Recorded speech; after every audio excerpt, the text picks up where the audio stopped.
آپ کا میزبان ڈاکٹر عمر ایاز عباسی آپ کی خدمت میں حاضر ہے۔ آج ہم بات کریں گے کہ ریاست مدینہ کی روشنی میں اہل حکمرانوں کے فرائض کیا ہے، ان کی ذمہ داری کیا ہے، اور مدینہ ثانی یعنی پاکستان میں اس وقت طرز حکمرانی کی کیا صورتحال ہے۔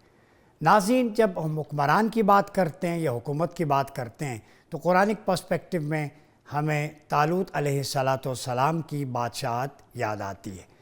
اسی کے حوالے سے جب ہم دیکھتے ہیں ذوالقرنین علیہ السلام کا کردار سورہ کہف میں کہ ایک نوجوان فارمر جو فزیکلی بھی فٹ تھا، جس کے پاس ویژن بھی تھا، اس نے کس طرح چین آف کمانڈ کو اپناتے ہوئے اپنی قوم کی حفاظت بھی کی، اور اس کے تابع جتنے بھی لوگ تھے وہ اس کی رعیت میں تھے۔ اس وقت کوئی پولیٹیکل پارٹی کا تصور نہیں تھا۔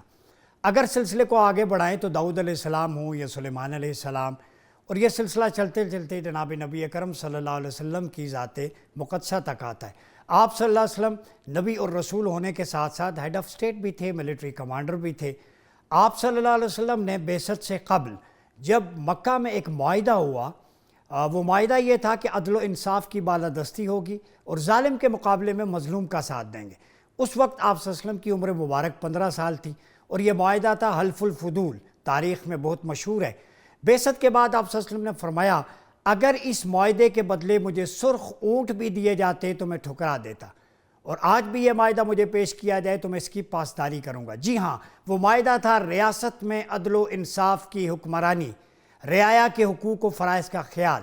اور حدیث میں آتا ہے کہ جو حکمران ایک دن اپنی رعایا سے انصاف کرتا ہے وہ 100 سال کی عابد کی عبادت سے بڑھ کر ہے۔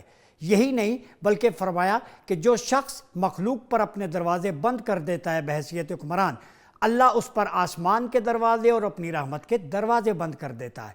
ناظرین کرام، اگر دیکھا جائے عدل و انصاف پر تو بہت ساری مثالیں ہمارے سامنے آتی ہیں، اور حق کے ساتھ ڈٹ جانے والے کی، جیسے امام اعظم ابو حنیفہ نے منصور کی خواہش پر قاضی کا عہدہ قبول نہیں کیا۔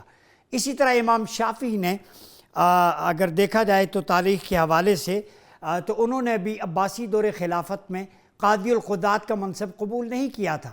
کیوں؟ آپ صلی اللہ علیہ وسلم سے حضرت انس بن مالک رضی اللہ تعالیٰ عنہ سے روایت ہے، ابو ذر غفاری نے پوچھا کہ آپ مجھے کوئی سرکاری عہدہ دے دیں۔ رسول اللہ صلی اللہ علیہ وسلم نے فرمایا اے ابو ذر، تم کمزور ہو، تم یہ بوجھ نہیں اٹھا سکتے، اس کی باز پرس ہوگی، اس سے بہتر ہے کہ ندامت کیے بغیر تم اس دنیا میں رہو، اللہ یہ کہ کوئی حقدار اس کا حق ادا کر دے۔ اس کا مطلب یہ ہے کہ حکمران پر بڑی وسیع ذمہ داریاں عائد ہوتی ہیں۔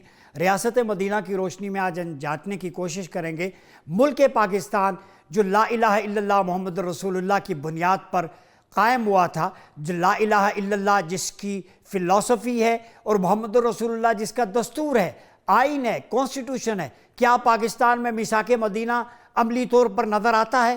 کیا مواخات مدینہ کی عملی شکل نظر آتی ہے؟ کیا سود سے پاک نظام ہمارے درمیان موجود ہے؟ کیا انصاف لوگوں کی دہلیز تک پہنچ رہا ہے؟ کیا بلبلاتی دھوپ میں، چلچلاتی دھوپ میں لوگوں کو روزگار کے مواقع میسر ہیں؟ کیا بجلی کے بلوں میں کمی آئی ہے؟ کیا اشیاء ضروریہ کی کمی، چیزوں میں کمی واقع ہوئی ہے؟ یہ وہ سوالات ہیں جن کے جوابات لیں گے، اور ریاست مدینہ اور خلافہ ماڈل کی روشنی میں جانچنے کی کوشش کریں گے کہ آج ریاست پاکستان مدینہ ثانی کے حکمران کہاں کھڑے ہیں۔